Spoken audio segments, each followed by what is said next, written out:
Artificial intelligence, robotics और technology की इस दुनिया में ये बात तो सच है कि आज सच और झूठ का पता लगाने में जो है काफ़ी मुश्किल होती है।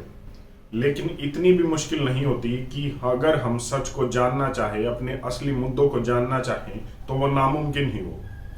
कुछ हद तक मुश्किल ज़रूर आती है, लेकिन अगर हम जानना चाहते हैं तो हमें पता लग सकता है कि हमारी असली मुद्दे क्या हैं, जिन पर हमें आज ही काम शुरू कर देना चाहिए। अगर मेरी राय माने, पूरी दुनिया के देश और उनकी सरकारों के लिए अगर आज कोई भी मुद्दा अहम हो सकता है और इन कॉमन हो सकता है, वो है क्लाइमेट चेंज, जलवायु परिवर्तन। ये कैसी सच्चाई है, कैसी कड़वी सच्चाई है, जिससे आज हमें रूबरू हो ही जाना चाहिए। क्योंकि अगर आज हम नहीं इसके खिलाफ कुछ करते हैं तो यकीन मानिए यही इस दुनिया के लिए एक बहुत बड़ा खतरा होने वाला है। पूरी दुनिया के देश इसके लिए अपने देश की जनता को ये बताते हैं कि हम इसके लिए बहुत कुछ कर रहे हैं, लेकिन सही मायने में शायद ही वो कुछ कर रहे हैं। ये भी मैं आपको वीडियो में बताऊंगा।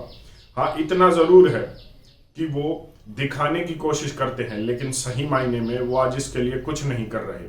और इसका एक और पहलू है कि मान लीजिए अगर हमारी सरकारें इसके लिए सही मायने में एक साफ नीयत के साथ कुछ करना भी चाहती है, तो क्या वो कुछ कर भी सकती हैं या फिर अब गाड़ी स्टेशन से छूट चुकी है।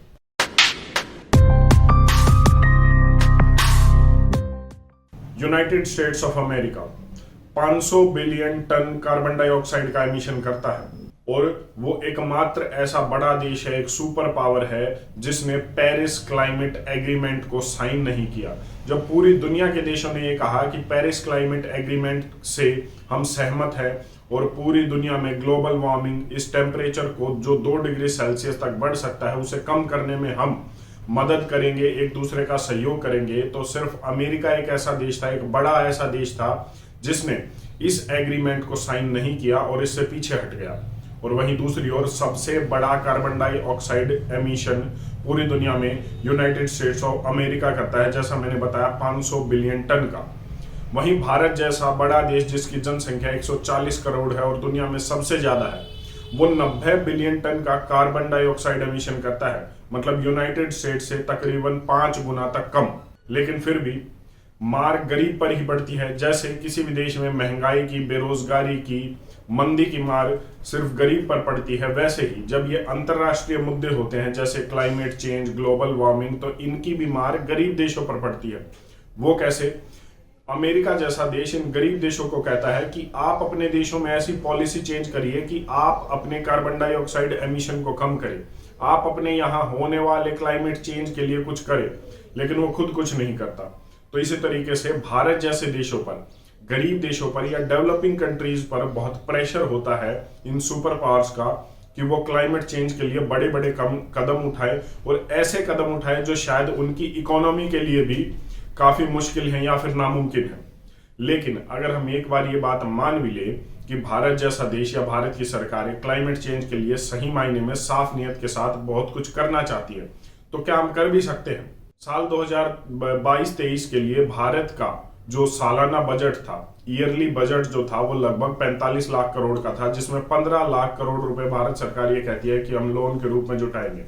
लेकिन अगर हम मोटे तौर पर 44-45 लाख करोड़ भी सालाना बजट मांगे, तो ये वो पैसा होता है कि जब भारत पूरा 1 साल के लिए देश को चलाने के लिए ये 45 लाख करोड़ रुपया चाहिए होता है। बड़ी बड़ी बातें तो हम इन ग्लोबल समिट में कर आए हैं, हमारे देश की सरकार करके आई है कि साल 2070 तक हम कार्बन एमिशन 0 करेंगे।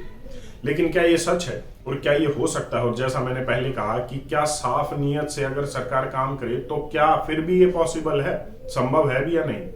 तो मैं आपको बता दूं कि एक स्टडी आई है, एक रिसर्च रिपोर्ट आई है जो department of economic policy research ने जारी की है। और इस रिसर्च रिपोर्ट में department of economic policy research ने साफ साफ कह दिया है कि साल 2030 तक अगर हमें क्लाइमेट चेंज पर काम करना है, ग्लोबल वार्मिंग पर काम करना है और ऐसा काम करना है जिससे कुछ सही बदलाव आए, सकारात्मक परिवर्तन आए, एक पॉजिटिव चेंज आए, तो उसके लिए हमारी सरकार को 85 लाख करोड़ रुपए खर्च करने होंगे। मैं आपको बता दूं कि हम वही देश हैं कि जो सालाना बजट का 1% से भी कम एनवायरमेंट के लिए, पर्यावरण के लिए खर्च करते हैं। मतलब कि 40,000 करोड़ रुपए से भी कम। तो ऐसे में साल 2030 मतलब मोटे तौर पर अगले 6-7 साल में 8 साल में हमें 85 लाख करोड़ रुपए खर्च करने हैं क्लाइमेट चेंज से लड़ने के लिए, अगर कोई सकारात्मक बदलाव हम चाहते हैं। तो क्या ये संभव है?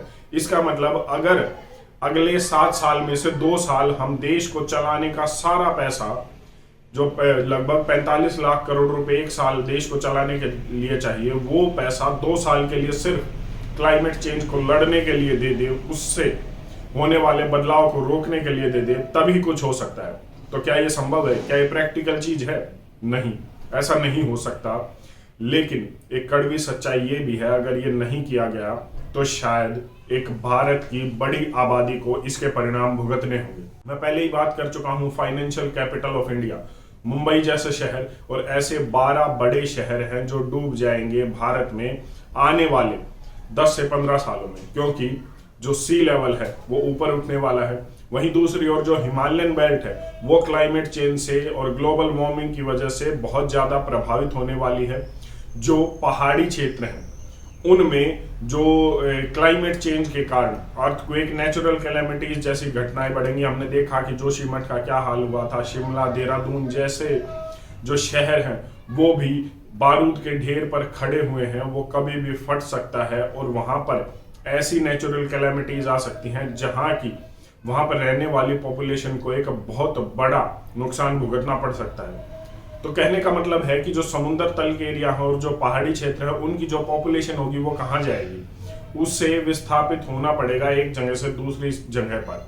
अगर हमने इनको नहीं रोका, आने वाली समस्याओं को नहीं रोका, तो कहने का मतलब है कि हमारे पास अभी समय तो कम बचा है। मुझे नहीं लगता कि ये सब होने वाला है, लेकिन फिर भी अगर सरकार चाहती है तो बड़े बदलाव किए जा सकते हैं। जब तक पॉलिसी फ्रेमवर्क पर कुछ काम नहीं होगा तब तक बड़े बदलाव संभव नहीं है। लेकिन इसका मतलब ये नहीं है कि सरकार नहीं चाहती या सरकार नहीं करेगी तो हमें भी कुछ नहीं करना चाहिए। अगर एक गांव भी, छोटा सा एक गांव भी अपने स्तर पर अगर बदलाव लाना चाहे तो वो ला सकता है और क्लाइमेट चेंज और ग्लोबल वार्मिंग जैसी समस्याओं से कम अपने गांव और अपने एरिया को तो बचा सकता है। आज ऐसे ऐसे छोटे नेक्सस बन चुके हैं जो पहले कुछ भी नहीं थे, जिन जमीन पर कुछ भी नहीं था, आज छोटे छोटे जंगल वहां पर खड़े हो गए। और यकीन मानिए क्लाइमेट चेंज के जब परिणाम आएंगे साल 2030 तक, तो लोगों के गांव के जो छोटे छोटे गांव हैं उनके द्वारा खड़े किए गए ये छोटे छोटे जंगल उन्हें बचा लेंगे उन विषम परिस्थितियों से, उन ऐसे सिचुएशन से जिनमें शायद आप और हमें परेशानियों का सामना करना पड़ेगा। लेकिन इसका मतलब ये है कि आपको छोटे बदलाव करने होंगे अपने गांव, अपने आसपास, अपने कस्बे में पेड़ लगाने जैसी छोटी चीज से शुरुआत करके आसपास के लोगों को जागरूक करके इस पर काम करना होगा। एक रिसर्च रिपोर्ट ये कहती है कि जब दिल्ली जैसे शहर में तापमान 40 डिग्री सेल्सियस होता है तो उसी समय दिल्ली एनसीआर के किसी भी गांव में आप जाएंगे जहां पर पेड़ लगे हुए हैं, खुली हवा है, तो वहां पर टेम्परेचर 15 डिग्री सेल्सियस तक कम होता है, मतलब 25 डिग्री सेल्सियस। तो आप किस तरीके से कह सकते हैं कि सरकार जब पॉलिसी फ्रेमवर्क करेगी तभी कुछ होगा? कहने का मतलब है कि अगर हम छोटे बदलाव लेकर आए तो भी इस बड़ी परेशानी से लड़ा जा सकता है और बदलाव लाए जा सकते हैं। वरना तो आपकी मर्जी है, देखते रहिए कि ये क्या होगा, कैसे होगा और इसके परिणाम क्या होंगे। आपकी इस पर अपनी क्या राय है कमेंट करके जरूर बताएं। धन्यवाद। जय हिंद।